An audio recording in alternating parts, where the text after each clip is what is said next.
Economy के अंदर trade practices में ये क्या होता है, इसके साथ साथ ये कितनी बड़ी घटना है, इसको आज के सेशन में आप समझ पाएंगे। साथियों, इसे केवल इतनी सी लाइन में अगर शुरुआत में मैं कहकर निकल जाऊं कि आज मेरी मजबूरी देखिए कि मैं गूगल की बुराई करने के लिए भी गूगल पर ही आया हूं, इसका मतलब आप समझ सकते हैं कि एक ऐसा मार्केट में अल्टरनेट ही नहीं है कि इसकी बात करने के लिए कहीं और प्लेटफॉर्म पर जाने का मौका मिले। विचार कीजिए कि अगर आप मौकों में फेसबुक को या फिर ट्विटर को चूज भी करते हैं तो फेसबुक और ट्विटर दोनों की दोनों कंपनीज भी अमेरिकन कंपनी हैं। विचार कीजिए कि किस प्रकार से अमेरिका की इन कंपनीज ने पूरी दुनिया पर एक अधिकार किया हुआ है कि मजबूरन हमें गूगल की शिकायत नहीं अपितु उसका विरोध करने के लिए भी गूगल के ही प्लेटफॉर्म पर आना पड़ रहा है। मार्केट की इस व्यवस्था को मोनोपोली कहा जाता है। आपके दिमाग में प्रश्न तो बड़ा बनेगा कि सर ऐसा है तो ना आते विरोध करने के लिए। हमने कहा बहुत अच्छी बात है। सर ऐसा है तो ये आपकी बातों को सुन क्यों रहा है, सुनने नहीं देता। हमने कहा यह भी अच्छी बात है। हमारी बातों को क्यों सुनवाने आपको दे रहा है, उसके पीछे भी एक बड़ा कारण निहितार्थ है और वो ये है ताकि इसकी जानकारी के माध्यम से ही सही इसकी नई पॉलिसी का विज्ञापन हो जाए। क्या है पॉलिसी साथियों? गूगल प्ले स्टोर, जहां से आप हमारे एप्लीकेशंस डाउनलोड करते हैं, जैसे हमारा एप्लीकेशन अपनी पाठशाला आप गूगल प्ले स्टोर से डाउनलोड करते हैं। आप तमाम प्रकार के एप्लीकेशंस, फिर चाहे आप म्यूजिक के लिए यूज करें, गेम्स के लिए यूज करें, यूपीआई के लिए यूज करें, खेलने के जो भी तरह से आपको यूज करने हो एप्लीकेशंस, वो सभी के सभी एप्लीकेशन आप गूगल प्ले स्टोर यदि आप एंड्रॉयड यूजर हैं या फिर ऐप स्टोर यदि आप एप्पल यूजर हैं। गूगल का जो एंड्रॉयड कस्टमर है उसके साथ हाल ही में गूगल ने एक जबरदस्त का कारनामा कर दिया। क्या कर दिया? खबर छपी 1 मार्च को कि गूगल ने अपने ऐप स्टोर से यानी प्ले स्टोर से 10 से अधिक इंडियन एप्लीकेशंस, जो बड़ी एप्लीकेशंस थी, उन्हें डीलिस्ट कर दिया है। यानी कि आप ऐप स्टोर पर उन्हें ढूंढने जाएंगे और वो आपको नहीं पाएंगे। और ऐसे एप्लीकेशंस में बड़ा नाम 99 एकर्स का, नौकरी.com का, भारत मैट्रिमोनी का, कुकू एफएम का, शादी.com का, अल्ट बालाजी का, ये बड़े नाम हैं। यानी कि इतने बड़े बड़े जो नाम हैं ऐसे एप्लीकेशंस को निकाल दिया गया। और जैसे ही मैं कुकू एफएम बोलता हूं आप में से कुछ लोग रिलेट भी कर लेते होंगे, कुछ पुरानी यादें ताजा हो जाती होंगी, ठीक है ना। गूगल ने जैसे ही जब ये काम किया तो निश्चित है कि गूगल का इस विषय के ऊपर क्रिटिसिज्म होने लगेगा। आज समझेंगे कि अल्टीमेटली गूगल ऐसा किया क्यों था, गूगल की असली मंशा क्या है, वो क्यों निकाल करके अपने एक अधिकार का रियल मीनिंग समझा रहा है। आप और मेरे जैसे बहुत सारे जो इनोसेंट लोग हैं जिन्हें गूगल अपनी सर्विसेज को फ्री ऑफ कॉस्ट देता हुआ दिखाता है कि आप कितना भी डेटा कंज्यूम करिए, कितनी भी फोटो अपलोड करिए, कितना भी यूट्यूब पर वो काम करिए, गूगल इतना दान दाता बनता क्यों है, आज सारा खेला आपको समझ में आएगा। गूगल की सर्विसेज में आपको संभवतः लगता हो कि क्या यूट्यूब और जीमेल जैसे 2-4 प्रोडक्ट ही हैं क्या? गूगल के बहुत सारे प्रोडक्ट्स हैं, लेकिन उनमें से भारत के अंदर जो सक्रिय प्रोडक्ट्स हैं, उन सक्रिय प्रोडक्ट्स में प्ले स्टोर पर उपलब्ध एप्लीकेशन बहुत बड़ी चीज है। अब इन बातों के बारे में डिटेल से हम आगे चलते हुए चलेंगे, लेकिन गूगल ने जैसे ही इंडिया के ऐप्स को एलिमिनेट किया, भारत के बहुत सारे लोगों ने इसका विरोध करते हुए, विशेष रूप से जिनके ऐप डिलीट हो गए, जिनके ऐप हटा दिए गए, वो तो निश्चित ही आकर के इसका विरोध करेंगे। लेकिन फिर से इंटरेस्टिंग बात सोचिए, करने आए तो आए कहां? ट्विटर पर, जो अगेन एक कंपनी, अमेरिकन कंपनी है। खैर, ये अनुपम मित्तल हैं जिन्हें आप लोग शार्क टैंक में देखते हैं, ये अपना विरोध करते हुए आए और यहां पर एक लाइन लिखी इन्होंने, जो लाइन बहुत ज्यादा चर्चा का विषय बन गई। और वो क्या है? New digital east India company. East India company अंग्रेजों के समय पर आई हुई कंपनी, अगर आपको याद हो तो वो कंपनी जो आई थी व्यापार करने के लिए, लेकिन पूरे की पूरे भारत पर 250 साल तक राज करती रही। वो कंपनी आई थी हमारी हितैषी बनकर के कि हम आपको इतनी सारी चीजें विदेशों से लाकर देंगे, लेकिन बाद में उसने हमें पूरी तरह अपने कब्ज में रख लिया था। बिल्कुल वैसा ही फिलहाल कुछ गूगल हमारे साथ कर रहा है। आप लोगों को तमाम प्रकार की फैसिलिटीज, चाहे फिर वो यूट्यूब पर अथाह नॉलेज मिल रहा हो, मेल्स किए जा रहे हो, एप्लीकेशन डाउनलोड करने के लिए ऐप स्टोर मिल रहे हो, गूगल लेंस मिल रहा हो, गूगल सर्च इंजन मिल रहा हो, गूगल लोकेशंस मिल रही हो, लेकिन इन सब के पीछे इनका क्या दिमाग चल रहा है, यह बात अनुपम मित्तल के द्वारा डिजिटल ईस्ट इंडिया कंपनी नाम से जब कोट की गई तो सही मायने में यह समझ में आया कि ये लोग वापस से उसी दौर में बैठे अमेरिका में हैं, लेकिन भारत जैसे देशों को गुलाम बनाने का प्रयास कर रहे हैं।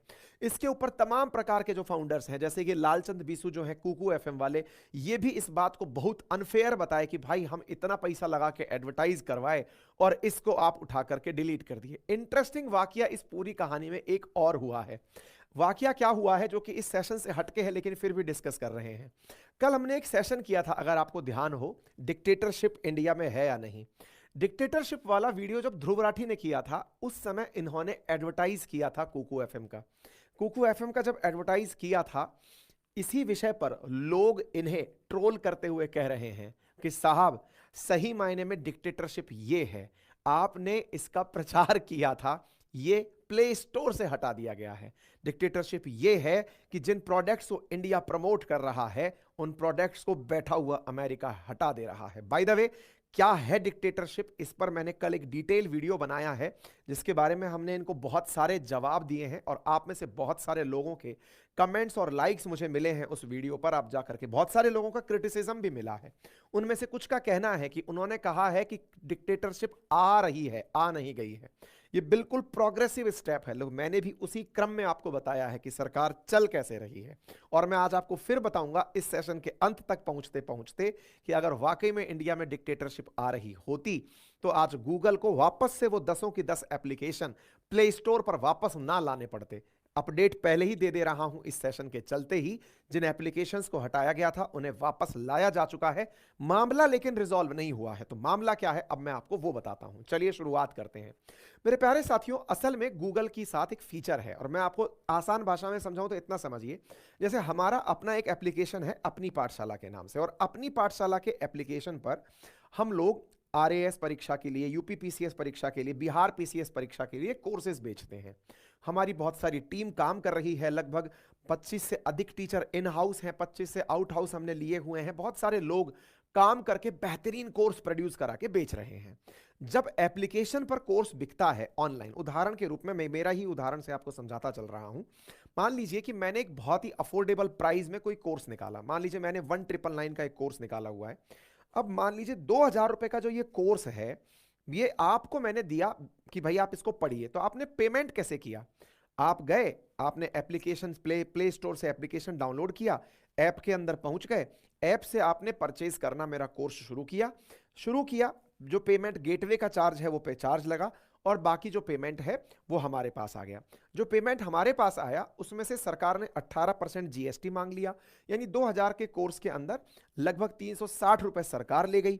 उसके बाद जो बचा उसके अंदर टैक्स स्लैब में जहां जहां हम आते हैं कि आप 30% स्लैब में आते हैं, तो बचे हुए अमाउंट पर 30% सरकार फिर और ले गई। यानी कि कुल मिलाकर के अगर हम अपनी तरफ से ये बात करें कि ऑलमोस्ट हमारा कितना पैसा कट गया, तो 2000 रुपए का अगर हम कोर्स निकाल रहे हैं, 30% स्लैब में हम ऑलमोस्ट पहुंच रहे हैं, तो ऐसी स्थिति में 45% के आसपास पैसा सरकार ले जाती है। लगभग 1100 रुपए के आसपास इफेक्टिवली कंपनी को आकर पड़ता है, जो हमारी कंपनी आपके लिए कोर्स प्रोड्यूस करती है। ठीक है, ये उदाहरण मैं क्यों दे रहा हूं, अब आपको इससे आगे का खेल समझ में आएगा। क्या खेल है साहब? अब ये जो पैसा है ना, इस पर गूगल की नजर है। गूगल की क्या नजर है? गूगल कह रहा है कि पेमेंट गेटवे वाले को आप 1-2% चार्ज दे रहे हो, ठीक है, एप्लीकेशन तो आपने गूगल प्ले स्टोर पर डाला हुआ है, तो बोले फिर आप गूगल प्ले स्टोर पर 30% टैक्स पे करिए। अब वो टैक्स नहीं है, वो उसका सर्विस चार्ज है। मतलब विचार कीजिए, अगर कोई ये कहे कि आपका 2000, मैं मेरा ही कोर्स की बात कर लेता हूं। चलिए, मेरा जो फाउंडेशन बैच आता है 2000 रुपए वाला, वो 2000 रुपए वाले बैच पर 30% यानी कि 600 रुपए सीधा साफ करके गूगल पहले ही रख लेगा कि साहब ये तो मेरा हुआ। क्यों हुआ?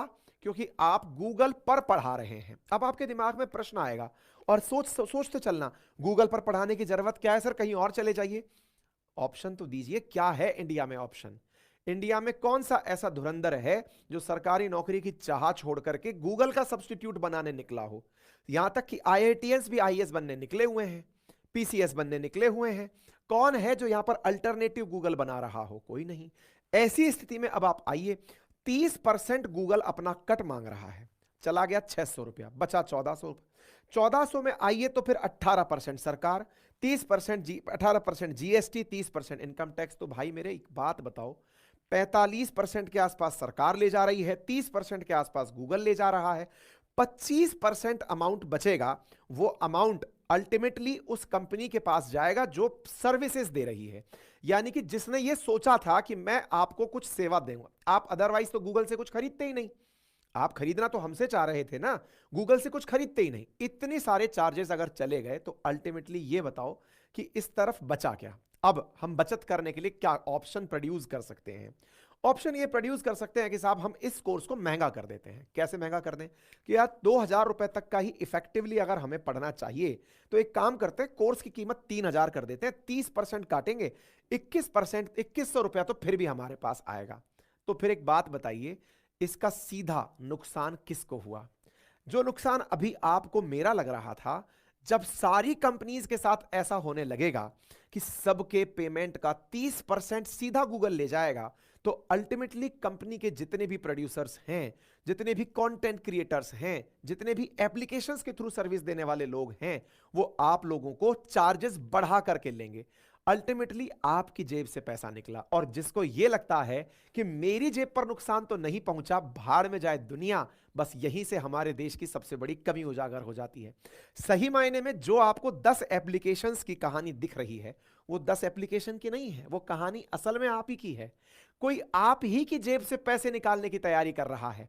वो 30% यहां से लेगा, कंपनी आपसे 30% बढ़ाकर लेगी, इनडायरेक्ट टैक्सेशन की तरह है। 30% बढ़ाकर लेगी तो प्राइजेस आपको आने वाले समय में कोर्सेज के महंगे। बोले सर हम तो किसी सस्ते वाले से ले लेंगे। भाई मेरे, अगर सस्ते वालों से ले लोगे तो वो तो बेच ही नहीं पाएंगे, क्योंकि इतना बचा ही नहीं पाएंगे, तो वो चैरिटी थोड़ी करने आएंगे। इससे अच्छा है वो मुफ्त में ही पढ़ा लें, या फिर उठा करके ऑफलाइन पढ़ा लें, जाके जाइए कि यहीं पर पढ़ा लेंगे, या फिर कोई सा भी काम कर लीजिए। गाना बजाने वाला फिर फ्री में बजा लेगा, बोले चलो हो जाएगा, ठीक है। तो आपको पहली बात तो ये समझ में आनी चाहिए, ठीक है। तो गूगल ने अपने इतने प्रकार की जो सर्विसेज हैं, इन पूरी सर्विसेज के अंदर क्या किया कि इसने गूगल प्ले स्टोर के ऊपर, कुछ इस प्रकार से दिखता है आपको गूगल प्ले, जहां से आप एप्लीकेशंस डाउनलोड करते हैं, उस पर इसने सारा की सारा खेला कर दिया। गूगल दया निधान होकर भी कितना कमाता है, देखिए। गूगल का 2023 में जो टर्नओवर था वो $305 बिलियन था, कमाई $305 बिलियन थी, जिसमें इंडिया में 2022 में लगभग $94 बिलियन की इसने इंडिया से कमाई की है। ये कितनी होती है? ये इतनी है कि इंडिया का बायलैटरल ट्रेड अमेरिका से लगभग 110 या 120 बिलियन डॉलर का है, जबकि अकेला गूगल नामक प्रोडक्ट अमेरिका में बैठा है, इंडिया में केवल सर्विसेज देकर के वो इतना पैसा बना करके अमेरिका ले जा रहा है। प्यारे साथियों, दुनिया के बाहर के लोगों को ना हमें अंदर तोड़ने का मौका मत दो। हम सब यूनाइटेड हैं, हम सब लोग मिलकर अपने हितों की बात करना जानते हैं, तो सही मायने में भारत का हित निश्चित होगा। मैं कईयों बार आप लोगों से कहा हूं कि असल विकास इस चीज में है कि हम अपना हित समझें, भारत का हित समझें, देशभक्ति को समझें, राष्ट्र भक्ति को समझें, देश की प्राथमिकताओं को समझें। और अगर ऐसा होता है तो निश्चित ही वो दौर भी आएगा जब गूगल को सरेंडर करना पड़ेगा। वो दौर भी आएगा जब आप में से ही बैठा कोई लिसनर गूगल से बड़ा सर्च इंजन बनाएगा। एक समय ऐसा लगता था कि गूगल की मोनोपोली है, लेकिन उसी बीच में चैट जीपीटी आया जिसने गूगल की जड़ें हिला दी। हो सकता है एक दिन भारत का आए। टेक्नोलॉजी में बैठा हुआ कोई आप ही के बीच में मेरा भाई एक दिन इन अमेरिकी कंपनियों को उन्हीं का आईना दिखा दे। आज चीन बड़ा बना है, उसके पीछे का बड़ा कारण है उसने अमेरिकी कंपनीज को अपने यहां एंटर ही नहीं करने दिया हुआ है। अमेरिका की कोई कंपनी अलाउड नहीं है। ऐसी स्थिति में ये चाहे फेसबुक हो, ट्विटर हो, ये अलाउड नहीं है। ये मुद्दा है बड़ा समझने का। तो संभवतया आप इस बात को समझ रहे हो, अभी भी बादल टले नहीं हैं। ये बड़ी संभावना है कि गूगल मानेगा नहीं, लेकिन ऐसी स्थिति में आवश्यकता है कि सरकार इनके साथ सख्ती से पेश आए। आवश्यकता है इस बात की कि सरकार इस बात पर बहुत मुखर होकर राष्ट्रहित की बात को ध्यान रखते हुए, क्योंकि अगर प्राइजेस बढ़ते हैं तो वो सबकी जेब से कटेंगे। और सही मायने में कहा जाए तो ये जो मार्केट है ना, उसकी मोनोपोली। मेरे प्यारे साथियों, इकोनॉमी में मार्केट के अंदर 3 प्रकार के कंपटीशन कहे जाते हैं, मोनोपोलिस्टिक, ओलिगोपोलिस्टिक और परफेक्ट कंपटीशन। मोनोपोली में जिस प्रकार से गूगल ने अपना राज बना लिया है, ओलिगोपोलिस्टिक में आज मोबाइल की सर्विसेज में आपके पास ऑप्शंस में जियो, एयरटेल, वोडाफोन, चौथा कोई ऑप्शन ही नहीं दिखाई देता। बेचारा बीएसएनएल जैसे तैसे कट रहा है।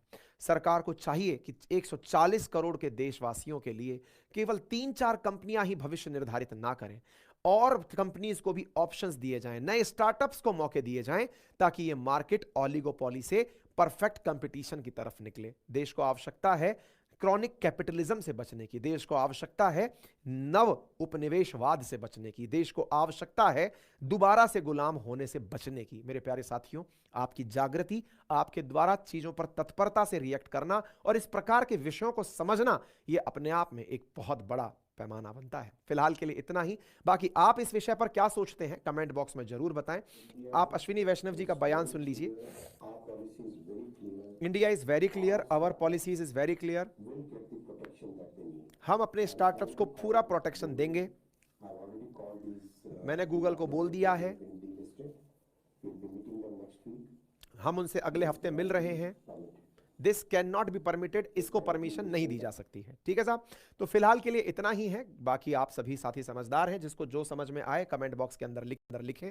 मेरी तो बस अंत में इतनी सी गुजारिश आपसे रहती है कि मेरी बातें आप तक बेबाक तरीके से, निर्बाध तरीके से पहुंचते रहें, तो आवश्यक है कि आप मुझे सब्सक्राइब करें, क्योंकि आप में से 41.6% लिसनर्स अभी भी ऐसे हैं जो रोजाना वीडियो देख तो रहे हैं, लेकिन उन्होंने वो सब्सक्राइब का बटन नहीं दबाया है, जिसे दबाने में 0.19 सेकंड लगता है, जिसका गूगल कोई चार्ज नहीं लेता है। ठीक है साहब, बाकी फिलहाल के लिए इतना ही। अपना ख्याल रखें।